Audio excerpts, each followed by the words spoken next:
When it, Okay. all right, there we are.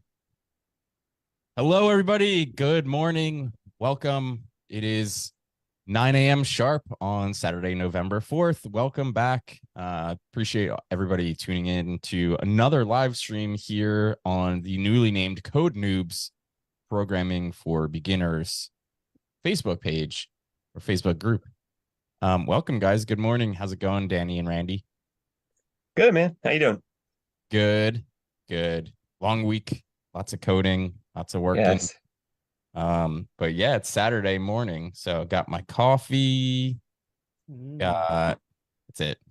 Just my Big coffee. day tomorrow. Remember the 5th of November. Oh Time yeah, to watch V for Vendetta yet time to again. hack the government. Oh my gosh, that is from V for Vendetta. I haven't seen that movie in Yeah, forever. it's a Same. great movie. It was good. Recommend to Yeah. anybody who's never seen that. Well, Anyway, was that where the oh anonymous mask came from? yeah, Yeah. yeah. hmm So if you want to be a hacker, you have to watch that movie. You hmm just have to. But yeah. It's required Anyway, material. so today's topic is not actually hacking or V for Vendetta. It is imposter syndrome. What is imposter syndrome? How do you guys like define that? I would say it's like being a wolf in sheep's clothing. You would, because I would argue that it's not exactly that. I mean, We had this yeah, argument before the live stream about yeah. wolf in sheep's clothing. I All, see. I all feel like around a it's picture. a wolf is like malicious, and the sheep's clothing is like to look innocent. But But he's being an imposter. he is an imposter. It's He is an true. He's imposter. an That is imposter true. among the Yeah. sheep. So what is an Imposters. imposter though? Can we define it without like using the word Yes. imposter? Like we're in fourth It's grade. when you feel as if you don't belong. I mean, basically, Yeah. that's it. Like when you feel like you don't belong, when you feel like you're not good enough, when you feel like, you don't belong within a community, within a company, with whatever. It doesn't matter what it is. It's just that Yeah. feeling of being, not being good enough. Have you ever felt that as a developer? Oh God, yeah, all the time. I mean, who has it, Yeah. especially when I think it's especially we're especially prone to it when we're, you know, learning stuff and you're at that point where like you feel like things are going well, like it's new, but you've learned a decent amount of the new stuff and then you start to hit the real problems, Yeah. because like the more you know, the more problems you run into. That's all how it always is. And you don't yet have that confidence or the tools to work through them, and you start to really feel like it, and it can really drag you down too. I mean, imposter syndrome cited at a good reason why a lot of people like don't finish college or leave jobs or leave things that they really want to do. So it is something very difficult, I think, that people will have to deal with. Yeah. And You made you me feel like everybody's gonna figure you out and you're gonna get Yeah. exposed, and then it's gonna Mhm. be the end of the world. Yeah, it's interesting you said that because I never really thought about it that way. Like I just like I did internally, but I never like put that in words that way. And then I read that the other day, and it really just like hit me. Like that is the feeling of like other people are gonna be like, "Oh, Randall, you're pretending to be a developer. Like, what the Yeah. heck, man?" And it's like it's so crazy because it's so irrational in so many ways. Like, has anyone ever called you out on something like that at anything in life? Like ever? I feel like it's so rare that somebody's like, look at this guy, he's trying to be a developer, but he's not, Well, or dude, Yeah. it happened to me when I was a kid and I was skateboarding, and everybody was like, "Oh, you're a poser." yeah, But such a poser. I mean, I but just want to, here's one tactic that I think is just the core of how to get over imposter syndrome. Okay. And I think it really matters, like, or really relates to like the skateboarding thing that you're talking about, right? The people who are like, are telling you, oh, you're such a loser or whatever, because you pretending to be a skateboarder. They also didn't know how to skateboard at some point, right? Like nobody was born a skateboarder. Sorry, you weren't. Maybe you Yeah. started skateboarding at 2 years old because your parents like got you into it, but you still sucked when you were two, right? Mhm. Yeah. So like everybody has to start somewhere, and you're always going to be an imposter until you're like the best. But you have to do that, and you have to keep like progressing and practicing and honing your craft until you become that. And so it's not an imposter, you're just learning. Like Well, actually, and to that's my that take. point, one of the worst things that we do when we face imposter syndrome is we compare ourselves to others. Mm-hmm. And so we look outside ourselves and we say, like, oh, well, that guy at work who, might be a 10-year have 10 years of experience is, does it so fast and so well, and they seem to know everything, and I don't know anything, but you just Yeah. started, and it's like, Yeah. why should you? Or, like you see somebody who just, like the skateboarding, right? Somebody who really knows what they're doing. You're like, well, they're so good. I must be an imposter because I suck. It's like, well, you just started. And it's Yeah. always this gap in like lived experience between the two individuals. So it's an unfair comparison, It is. that we And put ourselves in. I think it's unfair too that we just assume that the expert doesn't make mistakes either. Like the expert skateboarder, and all of a sudden we're talking about skateboarding instead of development, but the expert skateboarder still falls, right? They still like Yeah. mess up, don't land tricks, they like whatever. Dude, Um, Tony Hawk like yeah, broken bones when he was like 50, yeah, because like, he didn't like, but he still tries, right? He yeah. doesn't give up. He's still trying to get better. And so that's part of imposter syndrome. I actually saw this like meme the other day that I thought was pretty funny. And it was related to imposter syndrome with developers. Basically, it was like a roller coaster. So it was like up, down, up, down, up, down. And it was like me as a developer. And it's like the downside, like the bottom of the roller coaster was like imposter syndrome, and the top side was like God syndrome. Like, so it's like I think I know nothing. I think I know everything. And it just goes back and forth. And I feel like that's really true for development, because there's like one of the things that just think causes so much imposter syndrome in software development is that there's like millions and millions of code bases, libraries, frameworks, tools, and they just Oh keep yeah. popping up like every day. It's literally impossible to keep track of all of them. And so you're And then you always get somebody's like, you don't know blah blah blah. yeah, And you it's don't like it know just came like out some yesterday. obscure shit. Yeah, what the heck? And it's like you're always going to feel imposter syndrome in software development to some degree. And so, like, to me, what I try to do is just focus, like, stay in my lane. What do I love doing? What makes, what am I passionate about? What makes me happy when I'm like working in development? And just keep focusing on that and ignore the noise, right? Like, ignore Yeah. even your own internal noise of like, I'm not good enough. This isn't working. But that's part of, I don't think you can become a better software developer without making mistakes. And that's sort of the core of like imposter syndrome, is making mistakes, feeling inadequate. But that's part of it, right? But the other You're gonna thing too think, is you gotta remember when you're a new developer too, I think, and just a developer in general is like those mistakes are when you're gonna learn the most too. mm-hmm. Because it's like when you solve problems, that's when you remember that stuff the most. It's usually important things. And so it's a Yeah. chance to overcome whatever position you are in. And I think like the best thing you can do is compare yourself to your own self. Where was I a month ago? Where was Yeah. I a year ago? Could I even have read this document? Could I even have tried to do this project then? Probably not. Yeah. And you see the progress that way. And then you realize that, you're just in a learning journey, like everybody else. Yeah. And it's funny, like there is a lot. I mean, there's so many different frameworks and things and languages, but like that's the other thing. That's the other cool thing about development, though, is there's so many angles you can take and so many things you can do that like it never gets old. There's always something to learn.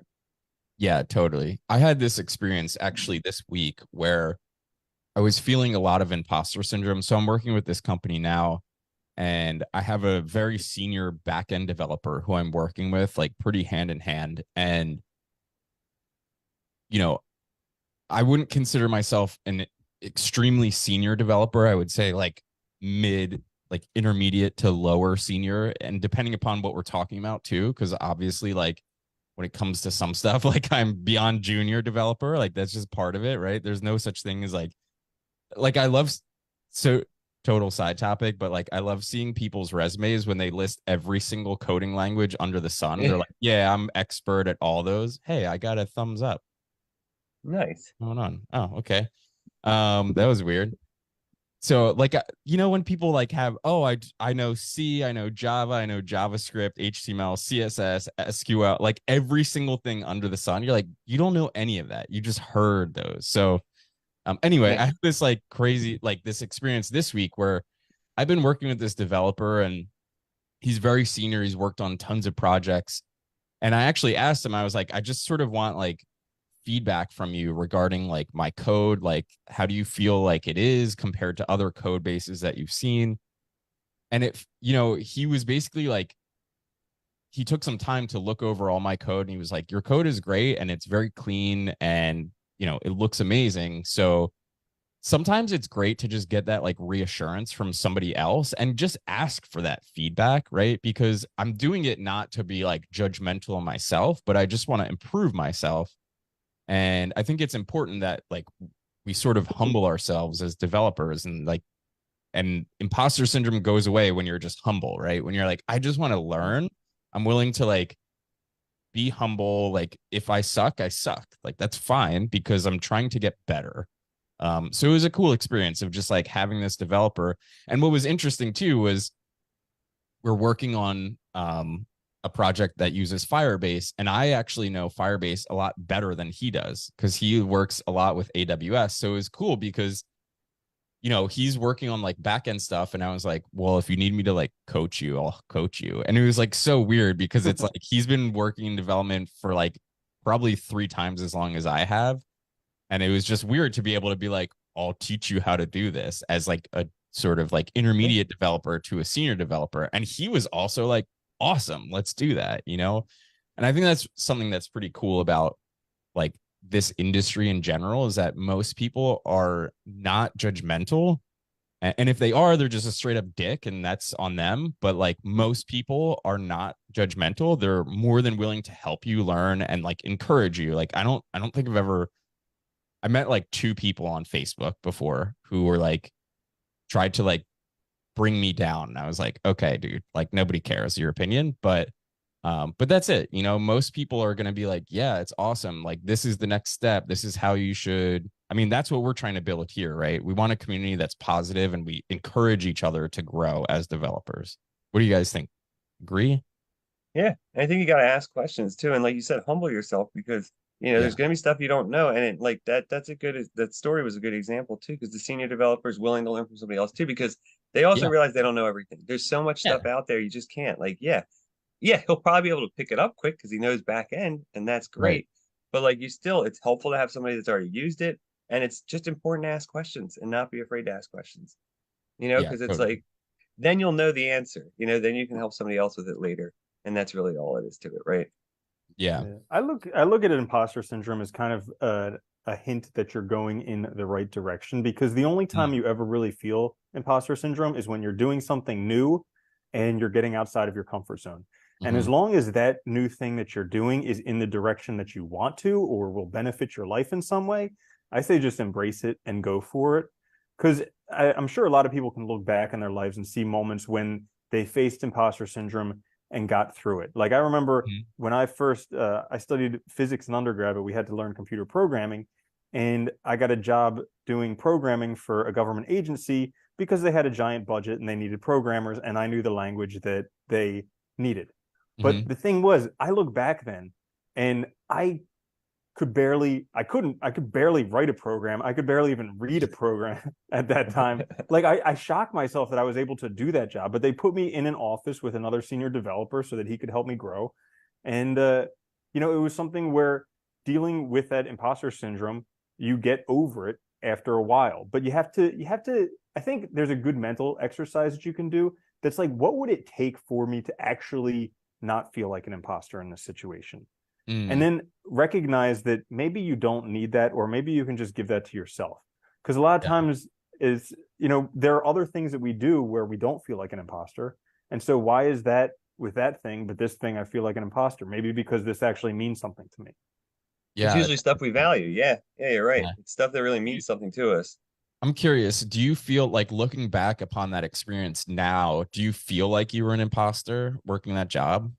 Oh dude, I remember I was sweating. I remember like I was sweating in front No, of but a like complete. now, do you feel like you were actually an imposter then? Like in Oh, your present like knowledge, are you like, hey, that dude was an imposter, like he shouldn't have been working for that yeah, company? he Or was like, just I mean, he was just beginning, and I'm pretty sure that like that's the thing. Like I was afraid of getting exposed, of getting found out. I was afraid that like everybody's gonna know that I can barely read code, and I'm yeah, pretty sure they already knew that anyways. But Dude, yeah, like, dude, yeah, guarantee they exactly. did. It's the government. They were planning long term. They probably saw that you were somebody that could learn, and if you yeah, stuck with it, you'd be They're good, just so they could teach you. they're just That's trying all to it is. burn through tax dollars, man. They don't Yeah, even right, that's care. all. yeah, Yeah, it's funny. Yeah, that Yeah. is it's an interesting one. Like, I mean, I don't know. I think it's so prevalent everywhere, but I like the point that you guys made that, usually when you feel imposter syndrome, it means that you care about what it is and you care about like your the way that people view you in that role, which is good, right? That means that you care about what you're doing. Um, You so care yeah, about your performance, dude, because like think about it. You wouldn't feel like an imposter if you didn't care.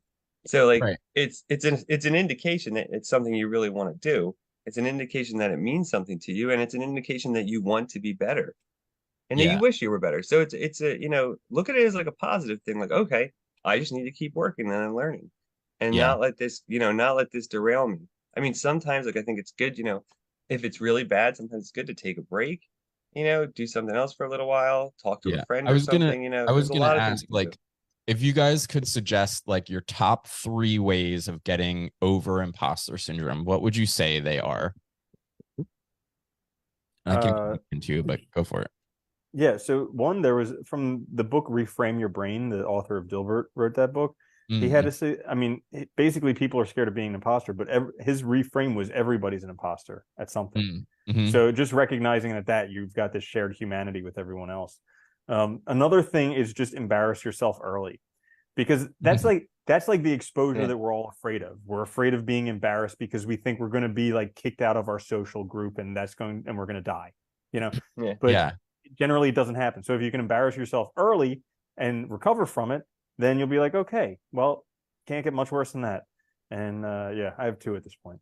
Okay. Go for it, I would Danny. say one of my most important ones is can make self comparisons. And actually, if you're Mhm. just starting out development, I would recommend like in a journal or something, like write down where you're at, what you know, come back like a week later, write down like just like a quick thing of like what you learned and stuff, and then you can look back at that and see how much you've actually grown over time. And that Yeah. can be a really good way to kind of antidote against, that imposter syndrome.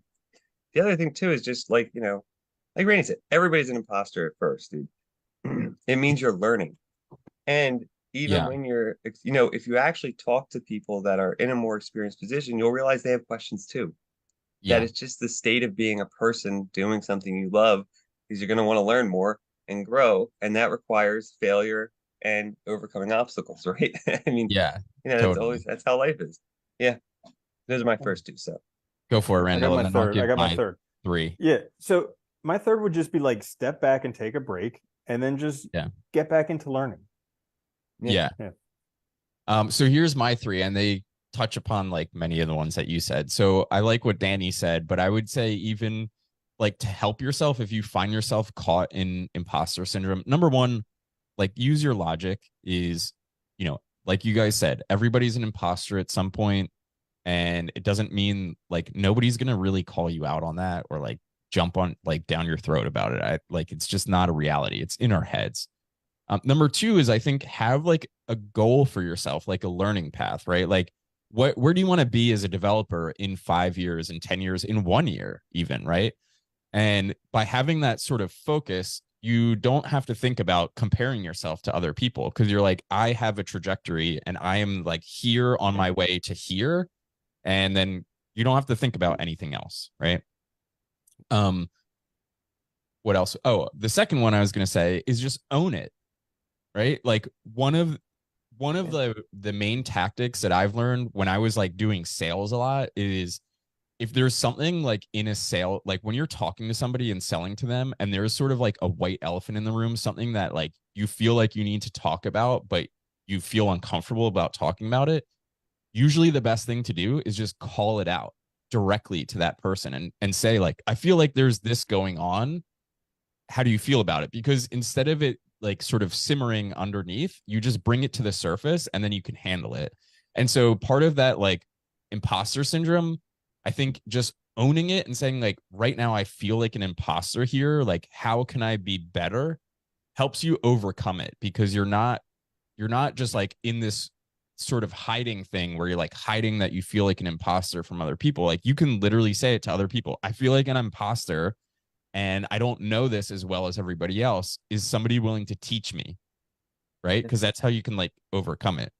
And then the third thing is, and I think this is a great one too, is finding mentors, right? Finding people who are just a little bit above where you are, a little bit further down the road, that can guide you and are not judgmental of you. Like they're not going to be like, oh, you're such a junior developer. Like I don't want to deal with you. Just somebody who's just a little bit like better, a little bit further down the road, who's like, yeah, I remember when I was struggling with that a few months ago.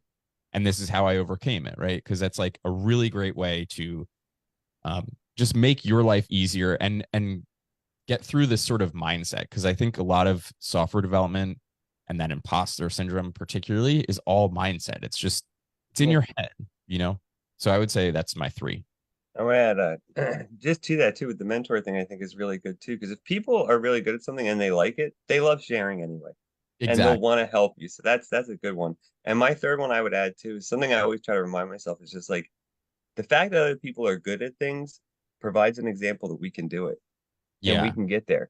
So Hmm. look at those other people as like a goal you want to get to yourself. Don't compare yourself to them, but see them as like the example, like that's what I'm going to be in 5 years or whatever. And so if That's they did awesome. it, I can do it. It's just going to take time and effort. We always hear these the news loves to tell you an overnight success story, but none of those overnight success stories are overnight. They No. require tons of work, they just like to cut all that out because it sounds cooler when they say, it was overnight. Yeah.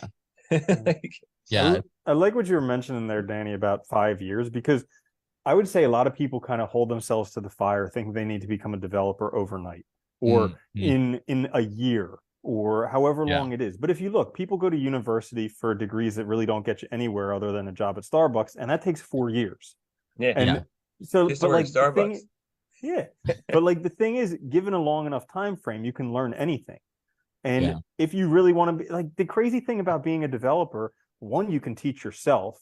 Two, you can learn for absolutely free. And then three, to go from junior to senior developer really only takes 5 years.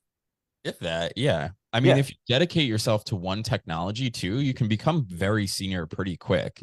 And Yeah. I like I was actually thinking about this morning. I think one of the problems when you first become a developer is a lot of the education out there is like designed to teach you about every single piece of code and like technology under the sun. And the reality is, this is And my you learn opinion, nothing but yeah, because well, it's you too don't much. learn a lot because it's too much to take in at once. Yeah. But this is my personal opinion is that most companies, like if your goal is to become hired by a company, they don't want necessarily somebody who can do everything.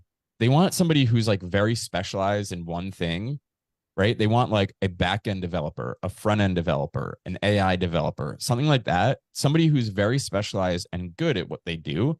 And so you can actually benefit yourself by just focusing on one technology or one tech stack because you actually like break yourself free of the mold of all these other developers who are like, yeah, I know every single language, I understand every database, I understand every cloud service, but they don't understand any of it enough to be like dangerous with it, you know? They're just like, I've heard of them and we talked about them before.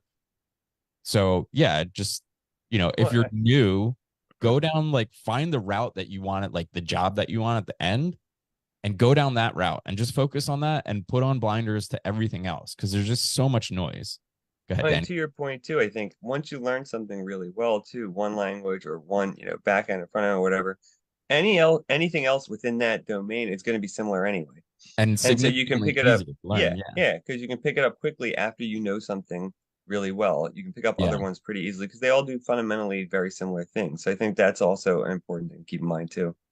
Yeah. Yeah. And That's a that's good a point. great point that you really only need to learn one thing. Cause like I Yeah. know people that have been programming in like PHP for 15 years or SQL for Yeah. 15 years. And I asked them, I was like, how did you get into that? And the PHP guy's like, well, I was messing around with some WordPress sites and I figured Yeah. I'd learn PHP. But he's never had to learn another thing since. And he can always No. find work. And same thing with the SQL guy. He's like, I learned SQL in high school and my first job was SQL. And he's just like a SQL master, but that's all that he does. So if you just find that one thing that kind of perks your interest and just go down that rabbit hole, that'll take Yeah. care of you for life.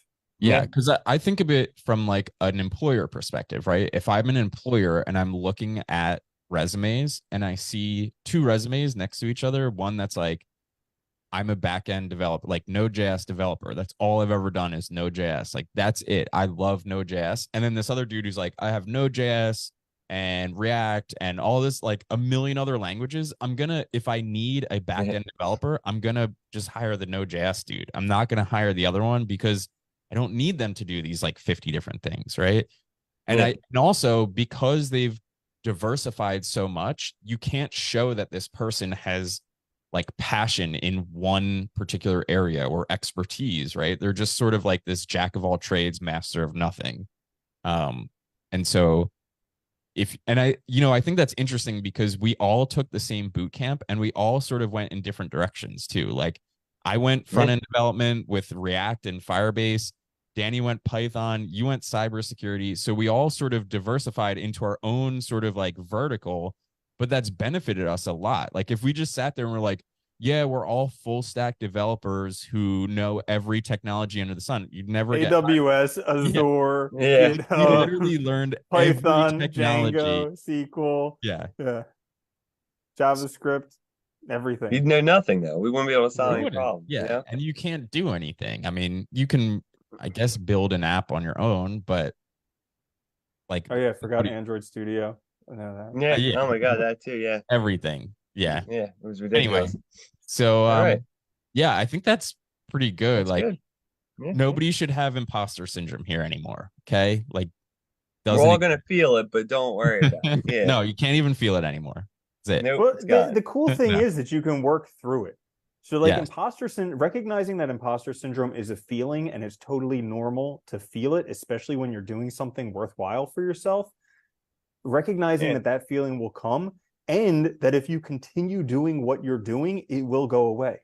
So just knowing that you're going to go through this uncomfortable period for a while where you feel like an imposter, you feel like you're going to get found out, and maybe you will, but probably not, and you just got to keep going. Yeah. So like use it as a cue to yourself. Every time you feel imposter syndrome, that's a cue to say, I'm on the right track. Like I'm doing the right thing because I'm learning. Right. Yeah. That's a really good point. Awesome. All right. Well, you guys have any other closing words? I mean, I think we nailed it on the head there. And hopefully everyone got some value out of this. If you did, throw a little like under there. That'd be nice. If you didn't, write us a comment why you didn't. Because why not? We're learning. Yeah, hopefully you don't feel like a wolf in sheep's clothing anymore. Yeah. Yeah. Or sheep in wolf clothing or something. Man. Oh man. All right. Well, thank you guys again for tuning in. We'll be back next Saturday for another live stream. We have yet to decide the topic of that one, but if you have suggestions, throw it down in the comments. If you guys want us to talk about something in particular, let us know. Yeah. Otherwise, thanks for hanging out, everybody, and hanging out in the group, and we'll see you soon. Later.